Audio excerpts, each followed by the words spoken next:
ஜப்பான்ல இப்போ நடந்துட்டு இருக்கிற சுனாமி, பூகம்பம் எல்லாம் நம்ம பார்த்துட்டு இருக்கோம்.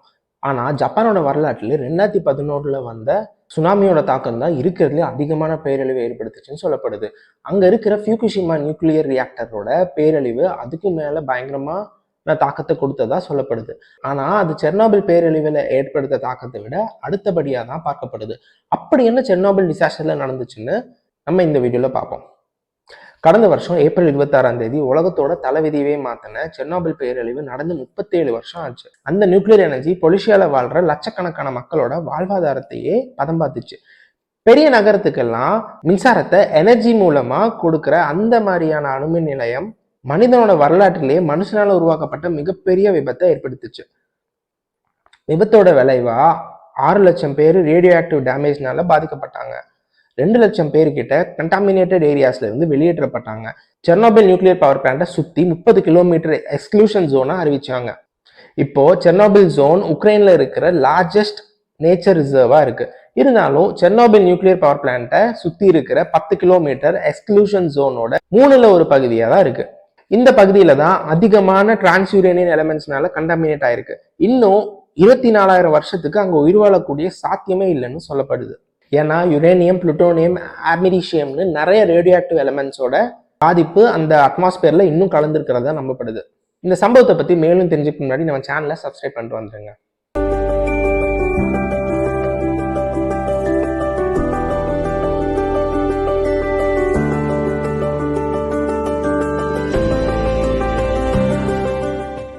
Hi friends, hello everyone, you are வாட்சிங் மீ மால்வின். டைரக்டா நம்ம வீடியோக்குள்ள போகலாம்.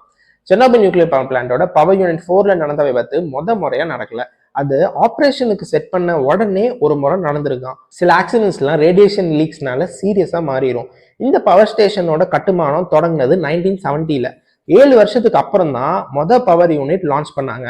ஆனா அந்த ஸ்டேஷன் முழுக்க பல சிஸ்டமேட்டிக் வயலேஷன்ஸ்னாலையும் லோ குவாலிட்டி மெட்டீரியல்ஸ் யூஸ் பண்ணியும் கட்டப்பட்டதா சொல்லப்படுது.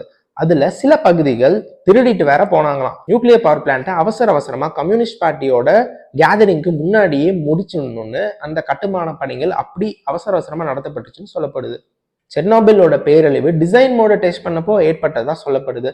எக்ஸ்டர்னல் பவர் சப்ளை போயிருச்சுன்னா எவ்வளவு நேரத்துல ரியாக்டர் சிஸ்டம்ஸ்க்கு ஜென்ரேட்டர் டர்பைன்ல இருந்து பவர் வரும்னு தெரிஞ்சுக்கலாம் இல்லையா? அதனாலதான் அந்த டிசைன் டெஸ்ட் மோடு அவங்க நிகழ்த்தினாங்க. ஆனா அப்போ பேராபத்தை ஏற்பட்டுருச்சு. அது மட்டும் இல்லாம ரொம்ப குறைஞ்ச அளவு பயிற்சி எடுத்திருந்த நைட் ஷிஃப்ட் ஆளுங்க எந்த மாதிரியான ஆபத்து ஏற்படும்னு யோசிக்காம கொடுத்த அறிவுரைகள் எல்லாம் மீறி டெஸ்ட் செஞ்சதுனாலதான் விபத்தாச்சுன்னு சொல்றாங்க. அதுக்கு மேல முக்கியமான சில இன்ஃபர்மேஷன்ஸ் ஒர்க்கர்ஸ்க்கு கிடைக்கலன்னு சொல்லப்படுது. ஆக்டிவ் ஜோன்ல இருக்கிற ரியாக்டர்ஸ்ல எவ்வளவு கண்ட்ரோல் ராட்ஸ் மேனுவலா இருக்கிறதுங்கிறது அவங்களுக்கு தெரியல. அது தெரிஞ்சிருந்தா மேபி அவங்க ஆபத்தை கட்டுப்படுத்திருப்பாங்க போல. 2 செகண்ட் வித்தியாசத்துல 2 மிகப்பெரிய எக்ஸ்ப்ளோஷன்ஸ் நடந்தது. செர்னோபில் நியூக்ளியர் பவர் பிளான்ட்டோட 4th ரியாக்டர்ல நியூக்ளியர் நேச்சரோட சேர்ந்த ஸ்டீம்னாலையும் ஹீட்னாலையும் அதிகமான பாதிப்பு தரக்கூடிய சம்பவம் ஏற்பட்டுச்சு.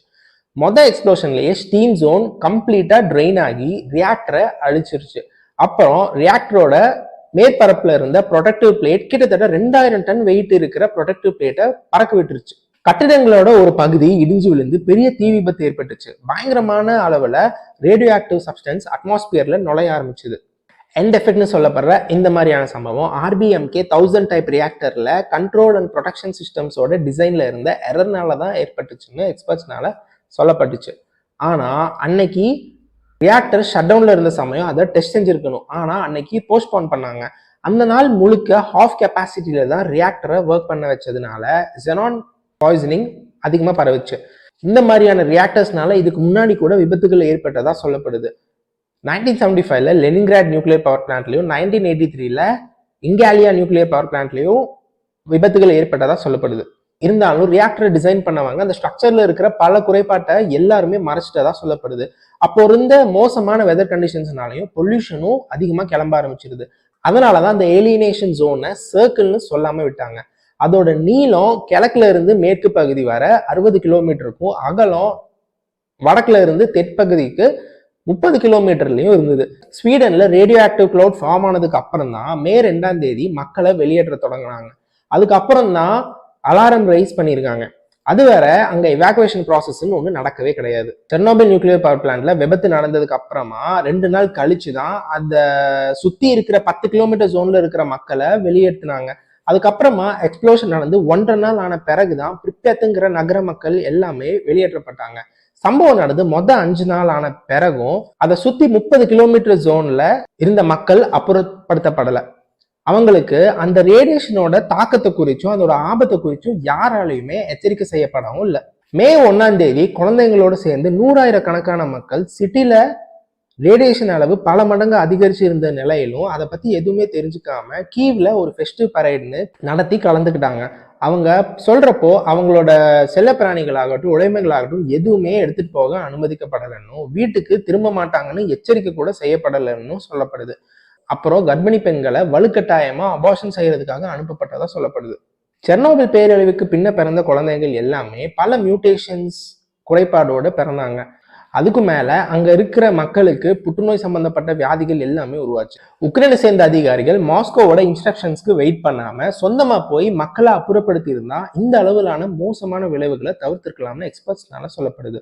விபத்துல உண்டான விளைவுகளை நீக்கிறதுல சுமார் 2,40,000 பேர்கிட்ட கலந்துக்கிட்டாங்களாம். போக போக எல்லாத்தையும் களையெடுக்க 6 லட்சம் பேர்கிட்ட அதிகமானாங்க. அவங்கள 1.5 லட்சம் பேர் இறந்துட்டதா சொல்லப்படுது.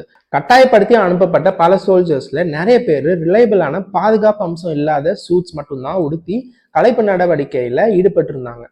தீயணைப்பு வீரர்கள் எத்தனை பேர் அங்க தீயணைக்க வந்திருந்தாங்களோ அத்தனை பேரும் cesium-137 ஐசோட்டோப்போட பெரிய அளவிலான கதிர்வீச்சுக்கு ஆளானாங்க. ஏன்னா அது ஏற்கனவே காத்துல கலந்துருந்துச்சு. இதனால நிறைய பேர் இறந்து போனதா சொல்லப்படுது. கலைப்பு சம்பவத்தில் ஈடுபட்டிருந்த எல்லாத்தையுமே ரேடியேஷன் சிக்னஸ் ட்ரீட்மெண்ட்டுக்காக 6th மாஸ்கோ கிளினிக்கல் ஹாஸ்பிட்டலுக்கும் Kiev institute of radiology and ஆன்காலஜிக்கும் அனுப்பப்பட்டதா சொல்லப்படுது. கீவ் டாக்டரான லியோனேட் கின்செல்ஸ்கி வித்தியாசமான முறையில ரேடியேஷன் சிக்னஸ் ட்ரீட்மெண்ட்டை செஞ்சு அங்க இருந்த 11 பேஷண்ட்ஸ் உயிரையும் காப்பாத்தினாரு. ஆனா மாஸ்கோல அட்மிட் ஆன 13 பேர்ல 2 பேர் உயிர் மட்டும்தான் காப்பாற்ற முடிஞ்சது. பயங்கரமான சம்பவமா தொடர்ந்து போயிட்டு இருக்கிற இந்த செர்னோபில் ஆக்சிடென்ட்டுக்கு ஒரு முற்றுப்புள்ளி வச்சு நம்ம பார்ட் 2ல கண்டினியூ பண்ணலாம். மறக்காம நம்ம சேனலுக்கு சப்ஸ்கிரைப் பண்ணிடுங்க.